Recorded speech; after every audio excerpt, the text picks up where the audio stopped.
Quiero que me acompañe, por favor, al libro de Apocalipsis. Apocalipsis capítulo 4. Vamos a estar leyendo en el versículo 5. Y ahí vamos a estar meditando en la palabra y en nuestro tema de hoy. Cuando usted lo tenga, dice amén. Apocalipsis capítulo 4, verso 5. Dice así la palabra del Señor.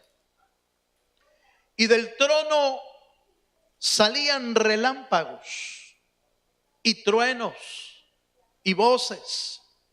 Y delante del trono ardían 7 lámparas de fuego, las cuales, oiga esto, las cuales son los 7 espíritus de Dios. ¿Cuántos dicen amén?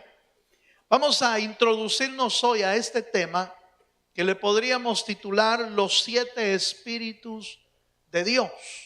Vamos a tratar de introducirnos a este tema y que el Señor permita que usted y yo podamos aprender de su palabra. En primer lugar, quiero despejar cualquier duda que puede venir a nuestra mente cuando oímos la frase los 7 espíritus de Dios. Eso podría ocasionar una pregunta y alguna duda. ¿Son 7 espíritus los que Dios tiene? ¿No es un solo espíritu? Como la Escritura bien lo dice también, un solo espíritu. En realidad, cuando hablamos de los 7 espíritus de Dios, no estamos hablando de 7 espíritus diferentes. Estamos hablando de un solo espíritu, que es el Espíritu de Dios, el Espíritu de Jehová, manifestado de 7 maneras diferentes. Algo así, para que usted tenga la idea, algo parecido a la manera de explicar o expresar el fruto del Espíritu. Gálatas habla de el fruto del Espíritu. Pero ese fruto del Espíritu se manifiesta de 9 maneras.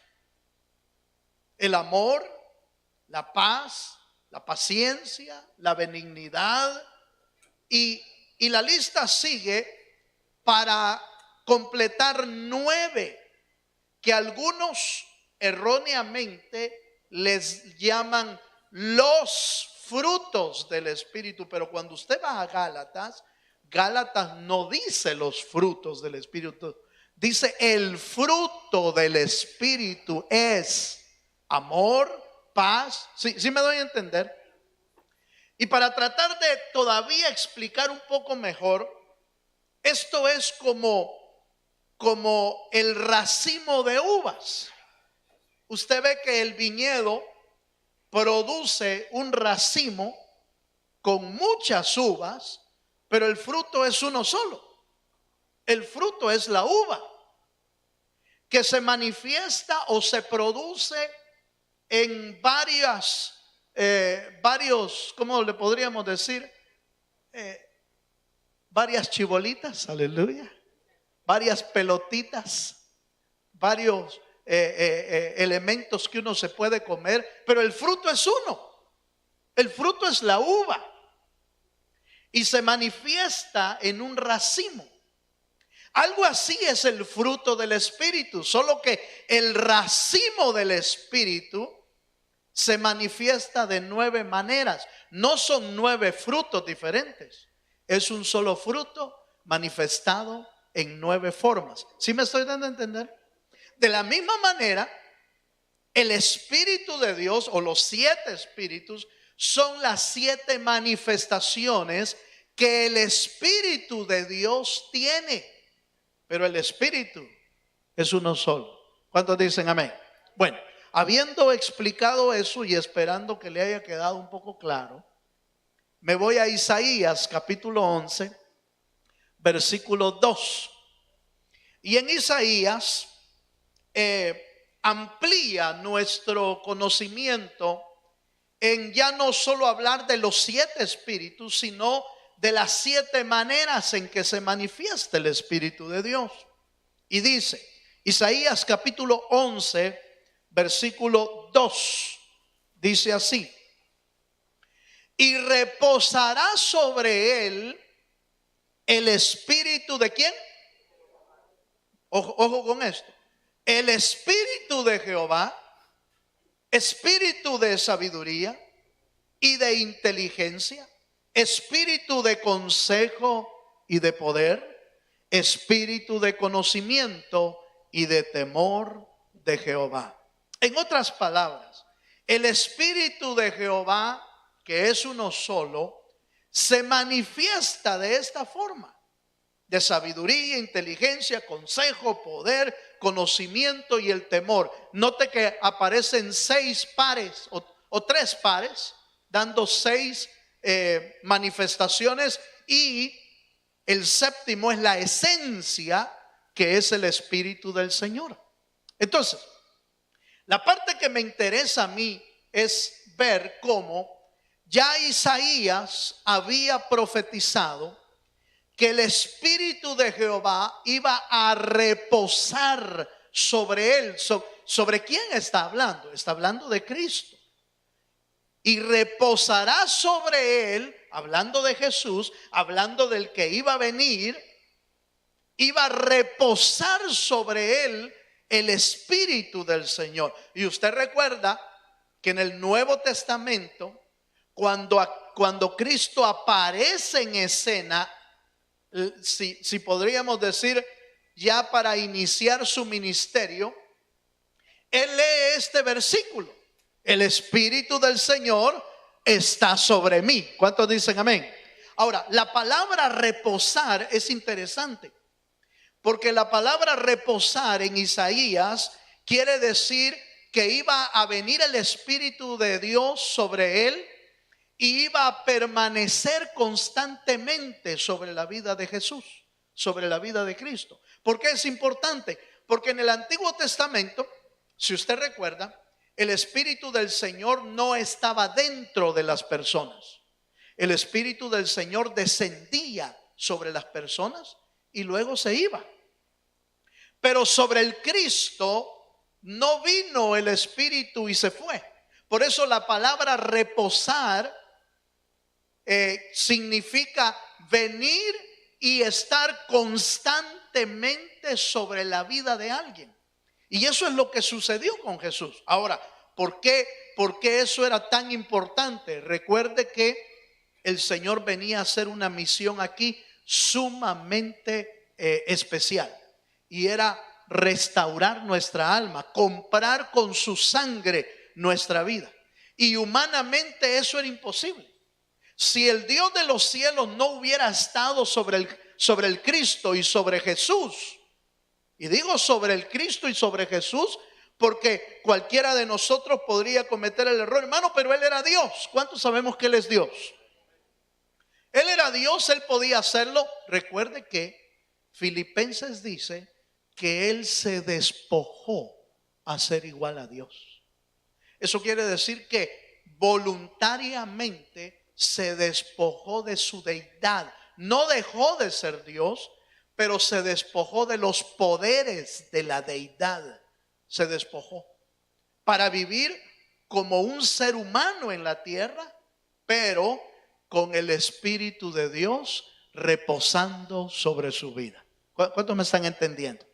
Por eso es que logró cumplir su misión, porque reposó sobre él el Espíritu del Señor, y por eso pudo ir hasta la meta, pudo ir hasta la cruz, y después de la cruz, hermano, ser enterrado y después ser resucitado para estar para siempre con el Señor. ¿Cuántos dicen amén? Ahora bien, ¿qué tiene que ver esto con nosotros? Bueno, tiene mucho que ver, porque los que hemos nacido de nuevo tenemos la oportunidad misma que el Señor Jesucristo tuvo, en el sentido de que el nacido de nuevo ahora también sobre él reposa el Espíritu de Dios. En otras palabras, usted y yo tenemos el Espíritu de Dios adentro, ¿o no, hermano? ¿Cuántos tienen el Espíritu de Dios adentro? Entonces, si el Espíritu de Dios está adentro, este tipo de manifestaciones debería de sobresalir en nuestra vida, o debería de, hermanos, de expresarse el Espíritu de Dios que está dentro de nosotros de la misma manera en que reposó sobre el Cristo. También Él quiere reposar sobre nosotros y darnos este tipo de manifestaciones que son importantes. Veamos, por favor, algunos detalles. Acompáñenme a Lucas capítulo 4, verso 18. Lucas registró cuando el Señor dio testimonio de que el Espíritu del Señor estaba sobre él. Lucas capítulo 4, versículo 18.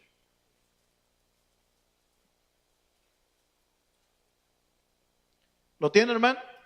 Dice: el Espíritu del Señor está sobre mí, por cuanto me ha ungido para dar buenas nuevas a los pobres. Me ha enviado a sanar a los quebrantados de corazón, a pregonar libertad a los cautivos y vista a los ciegos, a poner en libertad a los oprimidos. Esta fue la lectura del Señor cuando abrió el rollo y abrió Isaías y leyó este pasaje. Y por supuesto, hermano, Dios nunca hace nada por gusto. ¿Cuántos dicen amén? Dios no hace nada al azar.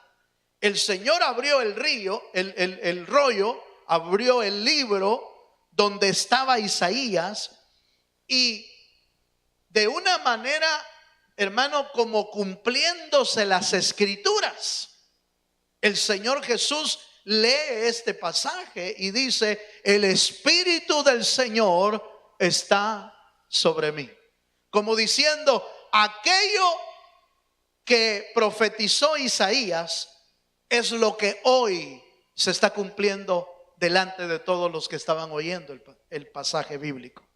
Ahora, esto era importantísimo porque inclusive después de leer esto, él dice: hoy se ha cumplido estas escrituras. Y por supuesto, los que oyeron el pasaje y los que oyeron lo que dijo Jesús al final, hoy se ha cumplido, por supuesto que les molestó, les incomodó, porque ellos estaban seguros de que ese pasaje era única y exclusivamente del Mesías. Y en otras palabras, cuando él está leyendo este pasaje y les dice: hoy se ha cumplido esta escritura, les está diciendo: yo soy el Mesías del que Isaías había profetizado. Y por eso, por supuesto, los que estaban ahí desearon hasta apedrearlo en ese momento. Pero el Señor estaba iniciando, dando la mejor, hermano, la mejor verdad que él podía decir. Él no estaba solo, Dios estaba con él.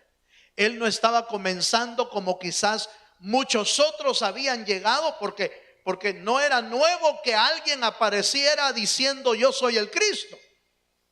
Ya habían aparecido muchos otros diciendo: yo soy el Cristo, o yo soy el Mesías, o yo soy un profeta, o yo soy esto, y los habían encontrado mentirosos. Pero hoy delante de ellos, no hay una persona que está mintiendo. Hay un Dios hecho carne diciendo: hoy se ha cumplido las escrituras delante de vosotros. ¿Cuántos dicen amén?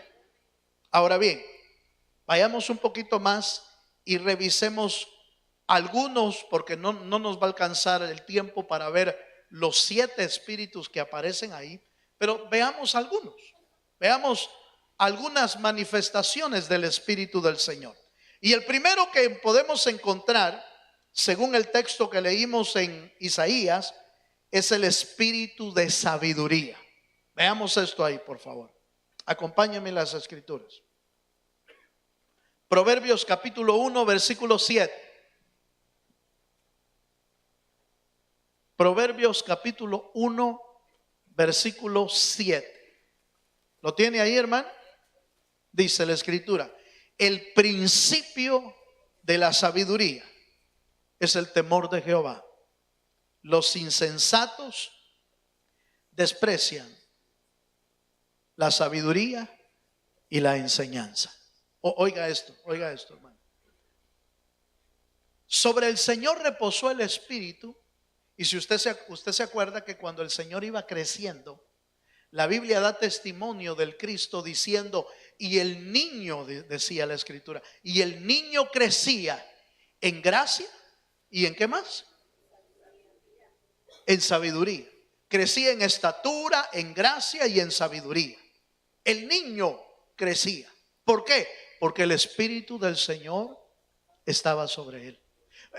Muchos piensan que cuando Jesús fue bautizado y se abrió el cielo y descendió el Espíritu como en forma de paloma y descendió sobre él, algunos piensan que fue ahí cuando el Espíritu Santo vino sobre él, pero la verdad es que no, el Espíritu del Señor estuvo sobre él siempre.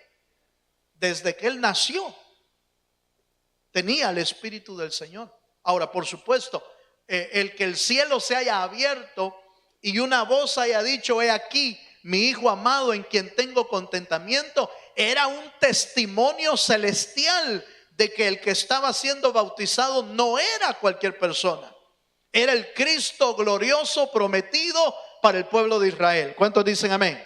Nuestro Cristo vino hace 2000 años y ese mismo Cristo murió por nosotros para salvarnos. ¿Y sabe para qué más? Para que el Espíritu del Señor descienda sobre nosotros. Ahora, necesitamos nosotros que el Espíritu de Dios descienda o esté en nosotros, hermano. ¿Usted cree que lo necesitamos? Por supuesto que sí, hermano. De la misma manera que el Señor no hubiera cumplido su propósito sin el auxilio del Espíritu Santo, usted y yo jamás vamos a completar nuestra carrera si no es con la ayuda del Espíritu Santo sobre nuestra vida. Es imposible. Usted y yo podríamos ser las personas más inteligentes, podríamos ser las personas con mayores habilidades, con mayor conocimiento y lo que usted y yo queramos, pero sin la ayuda del Espíritu Santo, usted y yo no vamos a llegar muy lejos. Usted y yo no vamos a poder soportar el verdadero camino del creyente. No lo podríamos soportar. Se necesita que el Espíritu de Dios haya descendido sobre nosotros. Y de hecho ya está en el creyente. El problema es que nosotros los seres humanos no le damos la libertad al Espíritu para que Él se mueva en nosotros. El problema es que queremos seguir viviendo nosotros con nuestros deseos, con nuestra vieja manera de vivir, o queremos seguir viviendo nosotros dándole oportunidades a la carne a que siga creciendo en nosotros, cuando lo que tenemos que hacer es permitirle que al Espíritu que haga crecer nuestro espíritu a la estatura, dice Efesios capítulo 4, a la estatura del varón perfecto. ¿Cuántos dicen amén? En ese sentido, note usted por favor, todos los creyentes, los nacidos de nuevo, tenemos ya la experiencia de que el Espíritu está dentro de nosotros. Pero ¿por qué no se mira en algunos? Aleluya. ¿Por qué en algunos no se mira el don del Espíritu?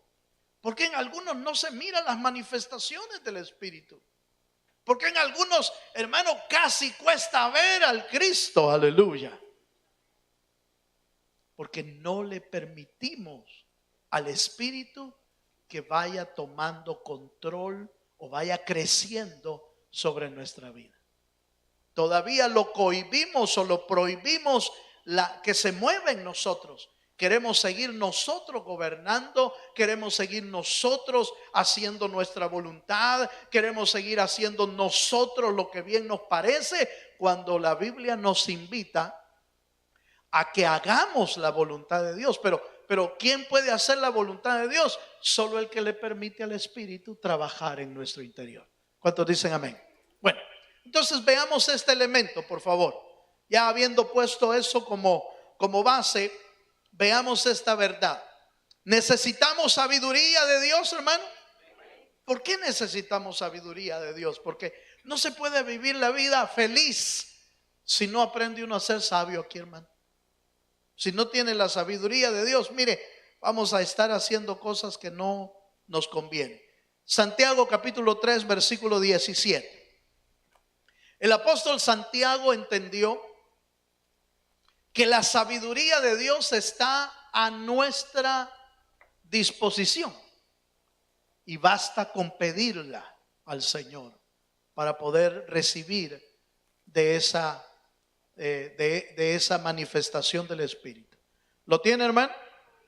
Santiago capítulo 3, verso 17 dice: pero la sabiduría que es de lo alto, dice, es primeramente pura, después pacífica, amable, benigna, llena de misericordia y de buenos frutos, sin incertidumbre ni qué. Fíjese que este pasaje me gustó. ¿Sabe por qué? Porque muchos tenemos la idea de que la sabiduría es conocimiento. ¿Sí me doy a entender? Muchos tenemos la idea, o mucho creyente tiene la idea de que sabiduría es conocer mucho o saber mucho de la Escritura. Pero sabiduría es saber vivir la vida con los principios de Dios. Saber vivir la vida. Porque note que esta sabiduría que está hablando el apóstol Santiago no es para saber mucho, es para saber vivir. Por eso dice que la sabiduría en primer lugar es pura, dice. Fíjense, eso quiere decir que la sabiduría es sin contaminación, es sin corrupción de las cosas terrenales. Pero sigue diciendo y da una lista y dice: primeramente la sabiduría es pura. Después es ¿qué dice, hermano? ¿Tiene ahí su pasaje? Estoy en Santiago capítulo 3 verso 17. Dice: primero es pura. Eso quiere decir que es sin contaminación. Después es ¿qué? Entonces el sabio es pacífico. Aleluya. Mire a su hermano que tiene a la par y dile: ¿eres pacífico, hermano? Aleluya. Aleluya. ¿Eres pacífico? Porque el sabio es pacífico. El sabio sabe vivir en paz. El sabio sabe vivir, hermano, viviendo y promoviendo la paz. Por eso en el monte de las bienaventuranzas el Señor dijo: bienaventurados los pacificadores. Los pacificadores es un tipo de personas que sabe vivir y en lugar de vivir en contiendas, en lugar de vivir en pleitos, en lugar de vivir peleando, vive en paz. De plano que nosotros necesitamos la sabiduría. Porque vivir en pleitos no trae felicidad ni trae paz a nuestra vida. Entonces note, dice que la sabiduría es pacífica. Mire qué más dice, hermano. Dice que es amable. Entonces los creyentes debemos aprender a ser amables. Mire, nosotros debemos aprender a ser amables, hermano. ¿Cuántos dicen amén? Porque a veces, dependiendo del momento que estamos pasando, mire, a veces andamos un rostro, hermano, que da miedo hablarnos. Aleluya. Y da miedo hasta preguntarle algo, pues, porque no sabe uno de qué manera le va a salir con la espada desenvainada o con el machete desenvainado. Entonces uno dice: no, mejor no le pregunto.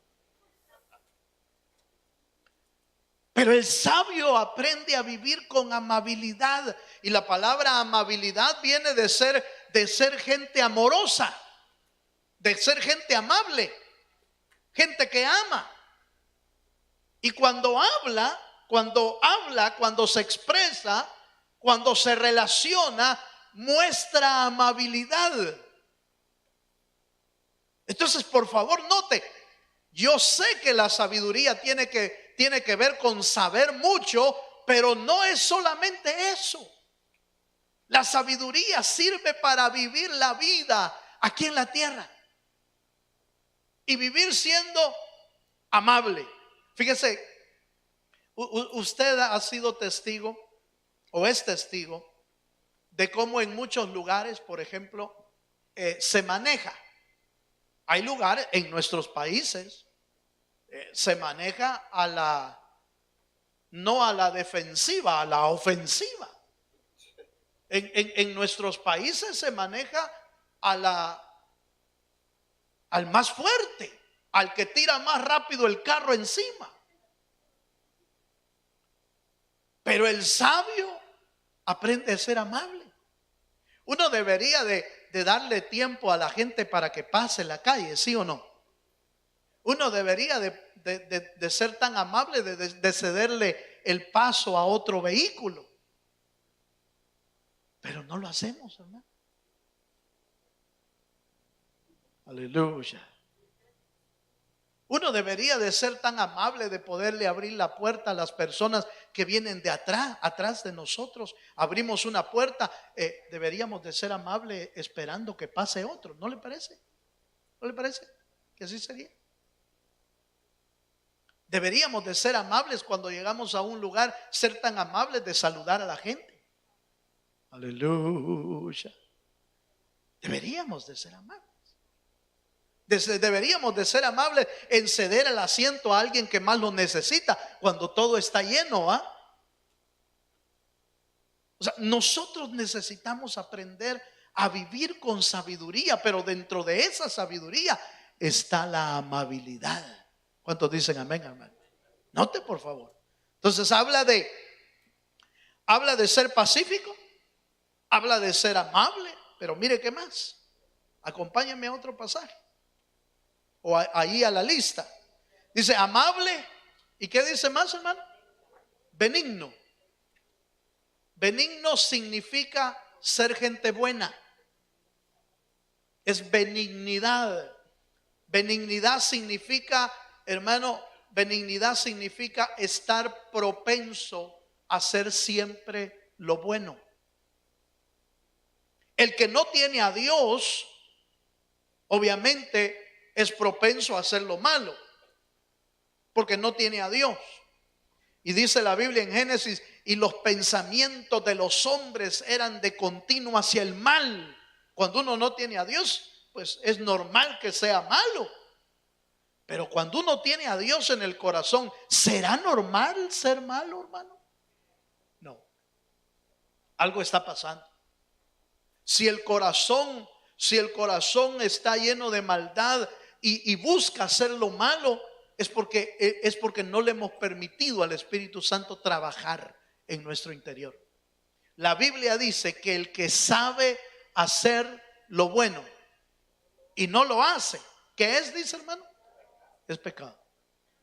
Entonces la sabiduría nos hace ser benignos, nos hace ser gente buena. Con razón necesitamos al Espíritu moviéndose en nosotros, hermano, porque eso va a permitir que usted y yo seamos gente buena. Y en algún momento podría decir, hermano, pero hay tanta maldad en el mundo que cuesta ser bueno. Pero no importa, la Biblia dice que no nos cansemos de hacer el bien, porque a su tiempo segaremos. Eso es lo que dice la Biblia. No nos cansemos de hacer el bien. ¿Cómo no? El mundo está tan lleno de maldad, el mundo está tan lleno de hacer obras malas que nos impulsa a hacer lo mismo. Pero recordemos que usted y yo no somos de esta tierra. Usted y yo somos del cielo. ¿Cuántos dicen amén? Usted y yo tenemos nuestra ciudadanía en el cielo. Nosotros solo estamos de paso. Solo estamos de paso en esta tierra. No estamos aquí para siempre. Estamos mientras nuestro Redentor viene de nuevo por nosotros. Entonces, ¿qué debemos hacer? Hacer el bien. Bueno, es tan tremenda la escritura que nos dice inclusive que al que nos haga mal, ¿qué es lo que tenemos que hacer, hermano? Hagamos el bien. No paguemos mal por mal, sino que paguemos un bien por aquel que quizás nos ofendió, porque nos hizo un daño. Eso es lo que la Biblia nos manda. Veamos otro elemento de la sabiduría. Voy rápido porque me he quedado ahí en la sabiduría nada más. Dice, benigna, llena de misericordia y de buenos frutos. Llena de misericordia y de buenos frutos.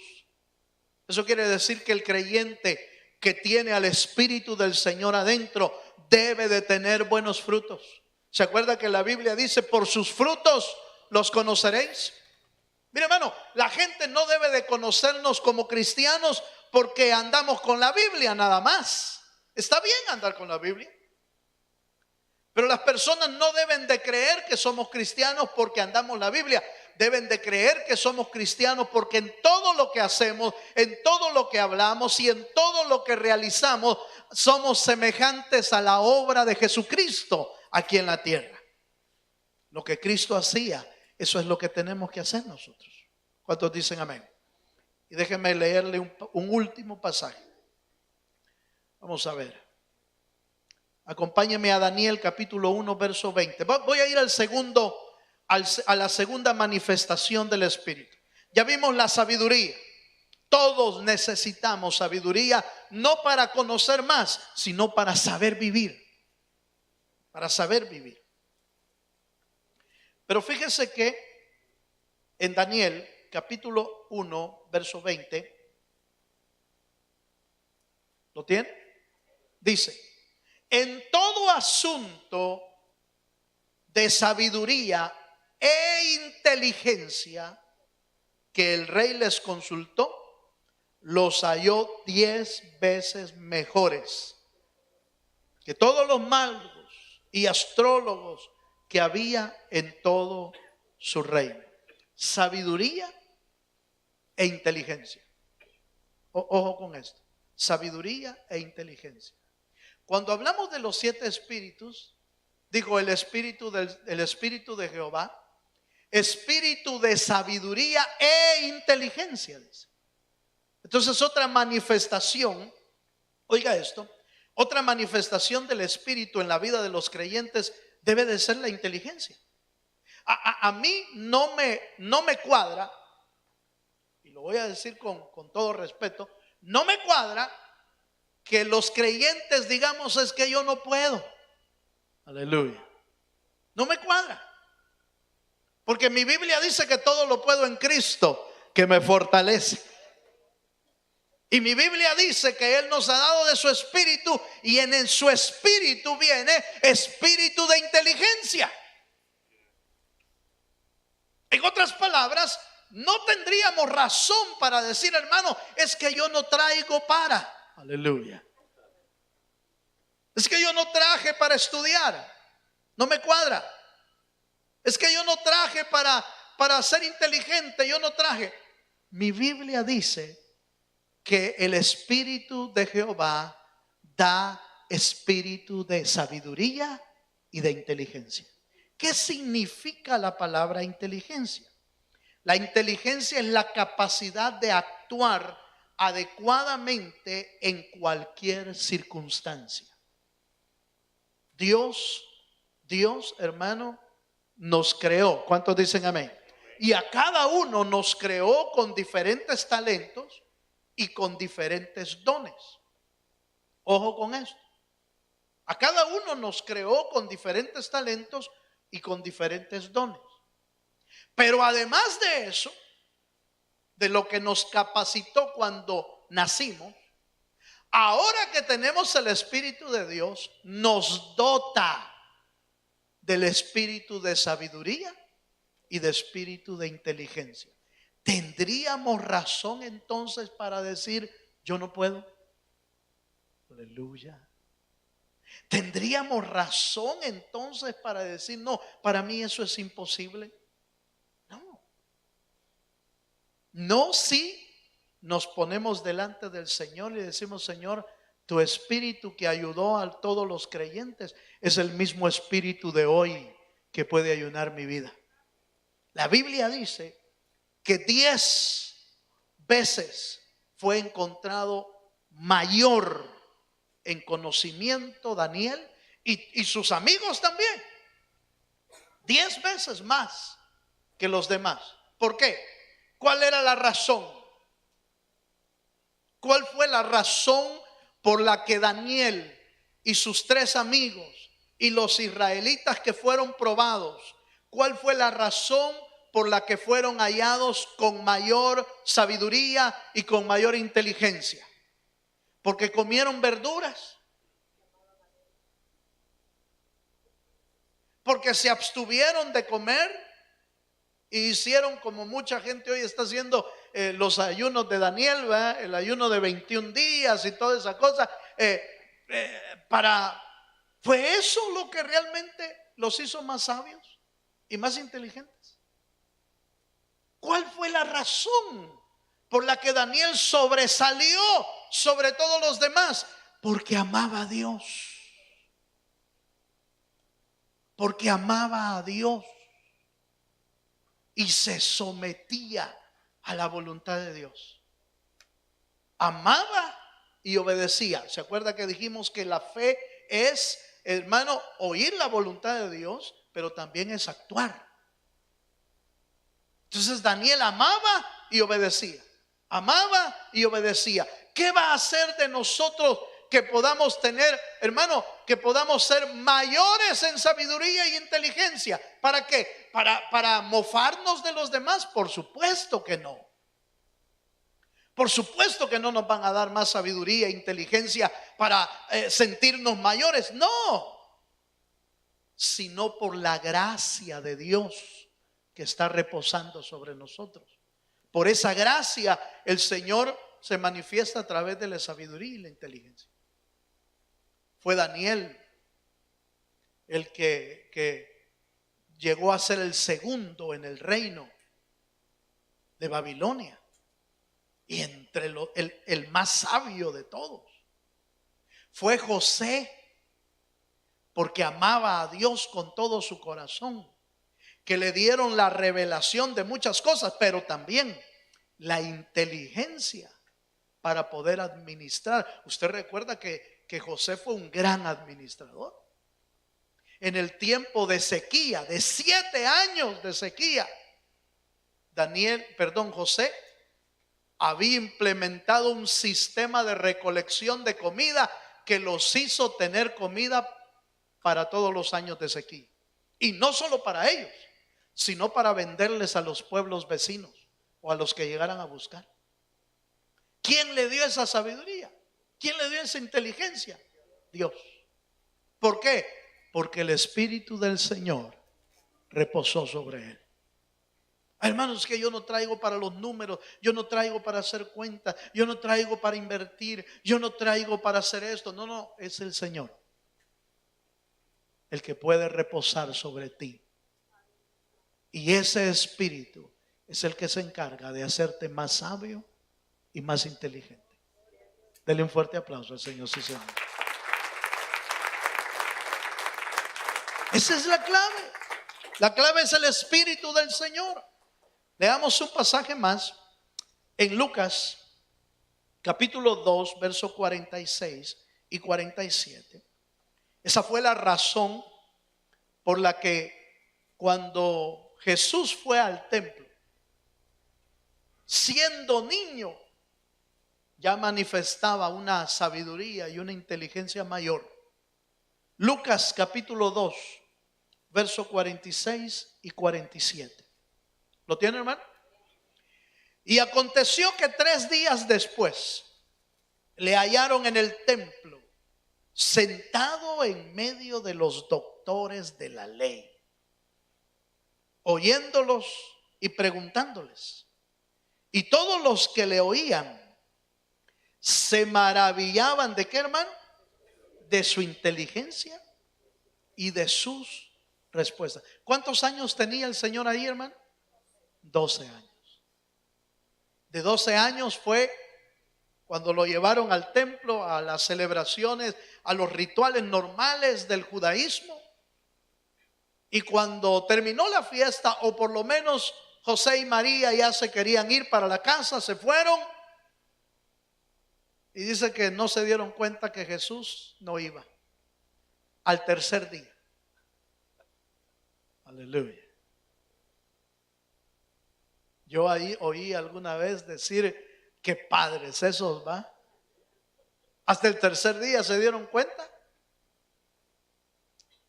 La razón en realidad es porque era parte del plan de Dios, número uno.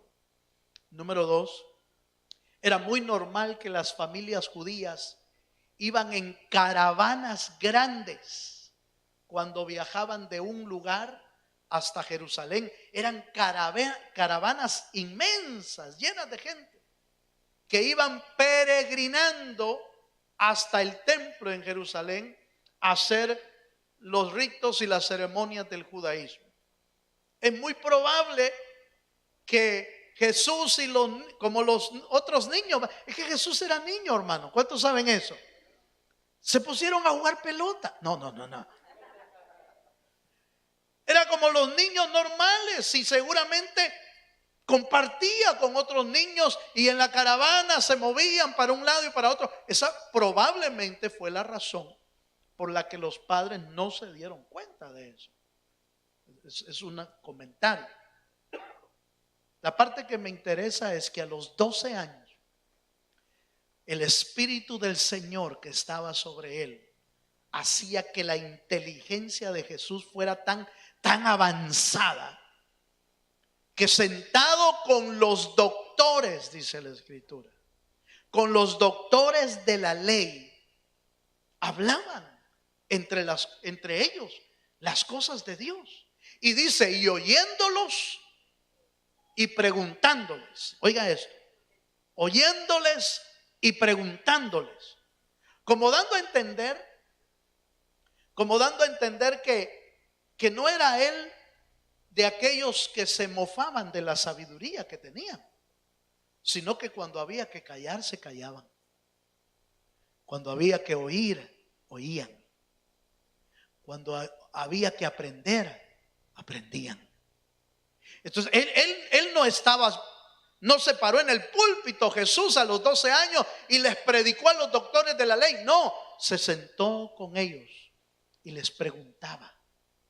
Él estaba aprendiendo también. ¿Cuántos me están entendiendo? Él estaba aprendiendo. Él no estaba mofándose de su sabiduría y su inteligencia. Él estaba aprendiendo. Pero lo que preguntaba y lo que contestaba era tan elevado que los doctores de la ley se sorprendían de ver cómo el Señor tenía tanta sabiduría y tanta inteligencia. ¿Cuántos dicen amén? Hermano, yo no sé si usted logra ver esto, pero si usted logra captarme esta idea. Por ejemplo, aquellos que somos padres o que ya fuimos padres de chiquitos, es buscando a Dios que nuestros hijos pueden alcanzar de esa sabiduría también. Es buscando a Dios que con nuestro ejemplo podemos mostrarle cuál es el verdadero camino del evangelio. No se trata de llevar a nuestros hijos y decir, miren, vayan a aprender al culto. No, que nos vean a nosotros aprendiendo, que nos vean a nosotros buscando de Dios, que nos vean a nosotros diciendo, caminando en justicia, en verdad, en lo que decíamos de la sabiduría, en benignidad, en misericordia, que nos vean haciendo a nosotros el bien. Y entonces nuestros hijos van a desear las cosas de Dios también. Y van a caminar en el camino que Dios quiere que ellos caminen. ¿Cuántos me están entendiendo, hermano? Fíjense que nosotros lamentablemente, le voy a explicar esto, le voy a aprovechar. Lamentablemente, a veces nosotros ponemos en balanza, por ejemplo, mire pues, Nosotros ponemos en balanza a veces la instrucción secular a la instrucción bíblica. Por ejemplo, a veces ponemos eso y decimos, no, hermano, es que fíjese que entre semana no vengo al culto. Aleluya. Porque mi niño tiene que ir a la escuela.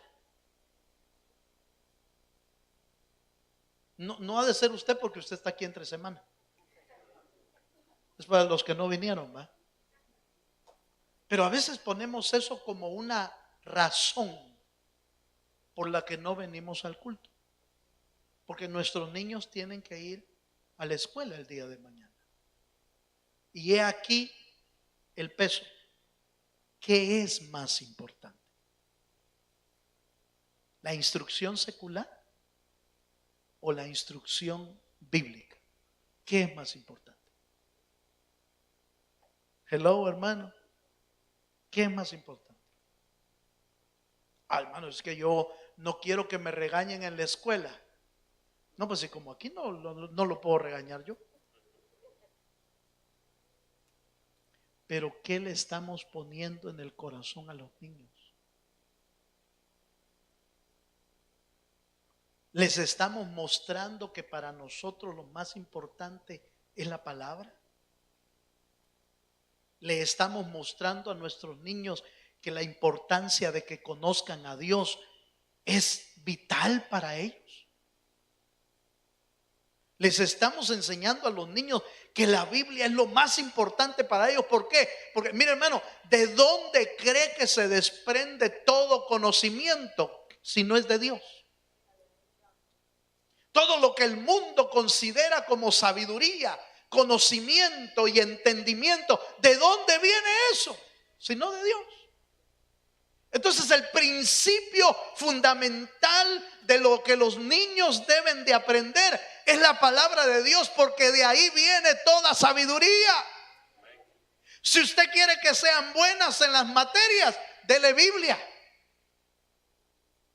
Si usted quiere que sean buenos en los estudios, instrúyale de Dios, porque es el principio de la sabiduría, es el temor al Señor. Cuando entendamos esas verdades, entonces vamos a entender cómo nuestros hijos van a sobresalir entre los demás de las escuelas. ¿Por qué? Porque su principio es el temor a Dios. Y entonces van a sobresalir. ¿Cuántos me están entendiendo, hermano? Mire pues, veamos otro texto. Veamos el tercer elemento, porque se me fue el tiempo. Sabiduría e inteligencia. Aquellos en el que reposa el Espíritu de Dios puede traer sabiduría e inteligencia. Y trae el tercer elemento, el tercer manifestación del Espíritu es el espíritu de consejo. En Isaías capítulo 9, verso 6, dice, hablando del Cristo que iba a nacer, Isaías 9:6 dice, porque un niño nos es nacido, hijo nos es dado, y el principio sobre el principado sobre su hombro, y se llamará su nombre, ¿qué? Admirable, consejero, Dios fuerte, Padre eterno, príncipe de paz. ¿Por qué uno de los nombres que se le da, uno de los títulos que se le da al Cristo es consejero? Porque el espíritu de consejo había reposado sobre él. Cuando Dios, hermano, daba un consejo, era certero y atinado. Cuando Jesús daba un consejo, era atinado. Las respuestas de él eran tan, hermano, tan sabias, tan interesantes, que cuando le llevaron a aquella mujer que la querían apedrear, el Señor les dijo, bueno, el que sea libre de pecado, tire la primera piedra. ¡Qué sabiduría de Dios! Pero a la mujer le dio uno de los consejos más sabios. Vete. ¿Y qué, hermano? ¿Por qué? A otro le dijo esas mismas palabras. Y le dijo, vete y no peques más, para que no te venga algo peor. Cuando el Señor daba un consejo, a mí me encanta la vida del Señor Jesús, porque cuando Jesús daba un consejo, no se llenaba de palabrerías. El Señor, si tenía que decir dos palabras decía. Si tenía que decir tres palabras. No decía más. Cuando nosotros damos un consejo, hermano, ¿qué dice usted? Pues mire, fíjate, le voy a contar. Mire, pues, y yo tenía mi abuelita, y tenía mi tía, y montón de palabras. Y al final hasta nos perdimos en el consejo, ya no dimos nada. Nos pasa lo de aquel comediante muy famoso, ¿se acuerdan? De Cantinflas. Dice mucho uno y no dijo nada. Decía, era especial, ese hombre era especial, hermano. La verdad es que era especial. Decía muchas cosas, pero al final uno no se le atinaba qué decía. Cuando Jesús hablaba, su consejo era directo, pero era tan sabio, tan lleno de sabiduría, tan rico en consejo. Ahora, por supuesto, un consejo de 2, 3 palabras no se le puede dar a cualquiera tampoco, porque se enojan. Aleluya. Es que eso es, yo no quería oír eso, pastor, pero eso es lo que necesita. Por ejemplo, mire, cuando hemos cometido pecado, mire pues, hermano, ¿qué me aconseja? Fíjese que metí los pies y pequé, y ¿qué tengo que hacer? Pida perdón. Eso es todo. Pida perdón a Dios y pida perdón al que ofendió. Voy a pensarlo. ¿Y qué va a pensar? ¿Qué va a pensar? Si la respuesta o lo que la Biblia expresa es que para ser libre hay que confesar su pecado delante de Dios. El que encubre su pecado no prospera, mas el que confiesa y se aparta alcanza misericordia. Ahí está el consejo. ¿Para qué darle tantas vueltas al consejo de Dios cuando ya nos dijo qué hacer? Pero cuando el Señor hablaba con tanta claridad, con tal sabiduría, hermano.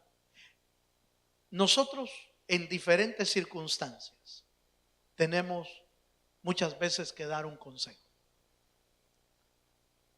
Los que son padres tienen que aconsejar a los hijos, aunque los hijos a veces no le quieren oír a uno, ¿verdad? ¿Se ha dado cuenta? Sobre todo cuando están en una edad así media complicada, cuesta que le agarren los consejos a uno. Cuesta. Tiene que orar. Hermano, usted y yo necesitamos el Espíritu de Dios sobre nosotros para criar hijos. Solo gente sabia. De plano.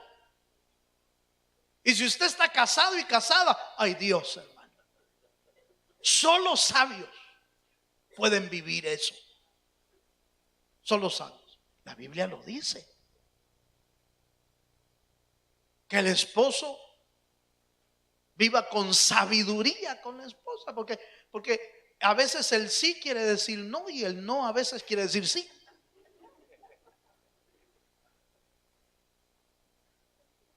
Cuando van a cumplir años, ¿y qué quieres que te regale, mi amor? Nada. Hermano, ahí usted necesita el espíritu de sabiduría para entender qué significa ese nada. Y ay de usted si no es sabio, se lo lleva el río. Se necesita. A veces tenemos que dar consejo a nuestros hijos. A veces el Señor permite que aparezca alguien a quien tengamos que darle un consejo. Hermano, si el Espíritu de Dios está sobre nosotros, vamos a dar el consejo de la palabra, el consejo del Espíritu, no otra cosa. A veces nos piden consejo y damos un mal consejo. Dice, mira, yo haría lo que yo hice, yo que lo echaba de la casa. Yo que le aplanaba la cabeza con un bate. Consejos sin sabiduría, sin entendimiento. Yo que tú lo vigilara de aquí al trabajo, me fuera detrás de él, viendo qué hace. Puras artimañas de la tierra. Para vivir la vida se necesita la sabiduría de Dios. ¿Cuántos dicen amén? ¿Cuántos dicen amén, hermano? Si va a dar un consejo, mire, hermano, si en alguna vez, lo más seguro es que le va a pasar o ya le pasó. Si alguna vez alguien le pide un consejo, asegúrese